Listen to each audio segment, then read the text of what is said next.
this post wasn't here. What's that? You get all that stuff off your head. Is that okay? I clean them up, Anything on my put head? them all. Yeah, it's all just blood. You gotta link it. Oh, I I got say if it was the blood, it looks worth it. Oh, It's just in the back though anyways. Yeah. This is the sweater. Oh, you're good. Yeah, I know that feeling. I only feel with no hair, Last thing we need. right? All right, good to go. Yeah, I mean, you got a lid. How's the orbital? What's that? How's the orbital? How's Oh, the cheek? great. The doctor did a good job. Didn't feel any pain, Not no at all. issues. Nope. Weren't at all concerned. Nope, not at all. Yeah. Good to hear. So, Josh, apparently you don't have knockout. You're not a knockout artist. Hey, same thing. I never said that. All I said was, if I land one clean punch, that'll be it. And I said, you ask anyone from our team who hits the hardest, 9 out of 10 will say me. Yeah, just is that more or less how you saw the fight going? I mean, maybe not like a highlight reel knockout like that, but did you figure you would eventually catch him with something like that? Yeah, when watching the funny, or it's not even funny. I work with a mind coach, and he records the sessions. I'm hoping I'll put that out there if I can get it from him. And we just went over it for an hour straight, and it was that exact punch, landing an overhand right, perfect placement to the chin, and him just out cold, hitting the ground and walk off home run. Wow. And that's exactly what happened. What felt better, that one or the Lamas one? Especially with everything you've been through, I imagine this was a Yeah, pretty. I'd probably say this one for sure. The longest one was great, but I took that on 3-week notice, and it was against the third-ranked guy in the world, so that was great. But unfortunately, I didn't make the weight that time. I didn't get a bonus. That one, I think, is I should get a performance bonus. I've never got one from the UFC, so I'm hoping they come through this time. Yeah, hopefully Justin doesn't take up too many of them for that. Hey, fight. there was three finishes, right? Yeah, definitely. So, I mean, I know you said before the fight you're just trying to live in the moment each time you go out there and, day by day, but, where do you move forward after a win like this? Michael's obviously been around the UFC a really long time. Beating him means something. Yeah, definitely. I thought a big win over Michael Johnson, a good performance, and especially a big finish. I'm not sure, has he ever been knocked out like that? I don't think he's ever been Give me knocked one out, second. right? And I've done that to a handful of people that have never been knocked out. I give them their first knockout loss like that. And I figured if I did something like that, then it would put me right back into the mix.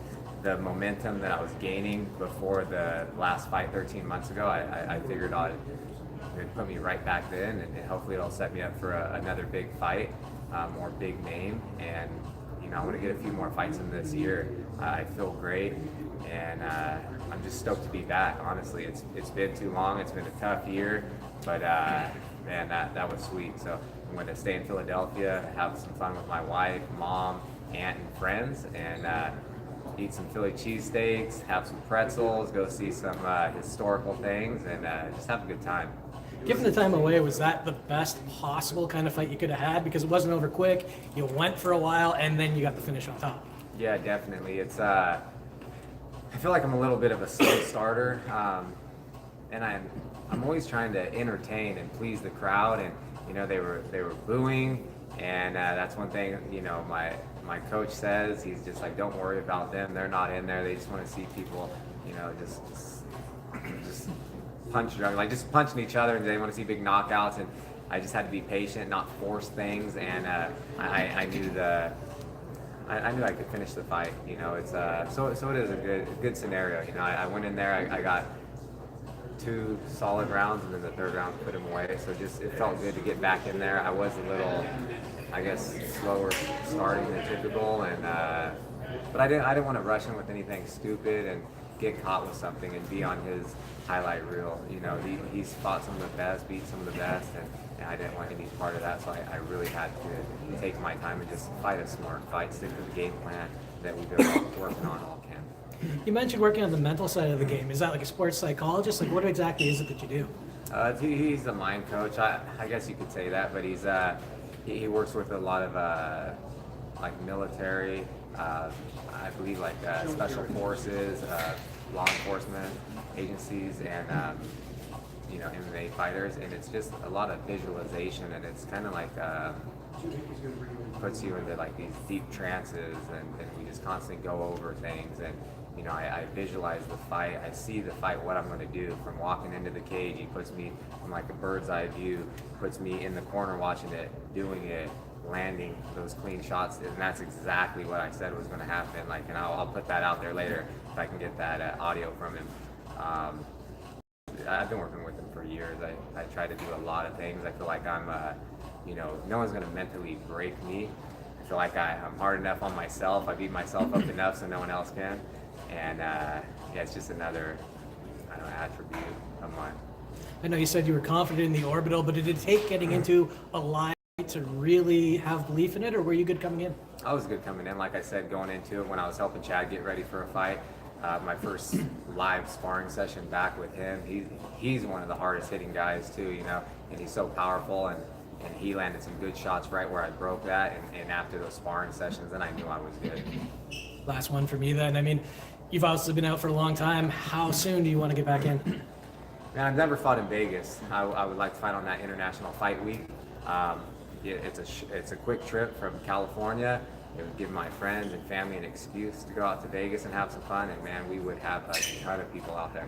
I don't even know how many people would come out, but it would be an amazing time. And I got to fight in Vegas, so I'm hoping to get back in there unless something else pops up sooner. But I want to get at least 2 more fights this year, as long as I stay healthy and depending on what the next fight is. Anyone stick out to you in terms of?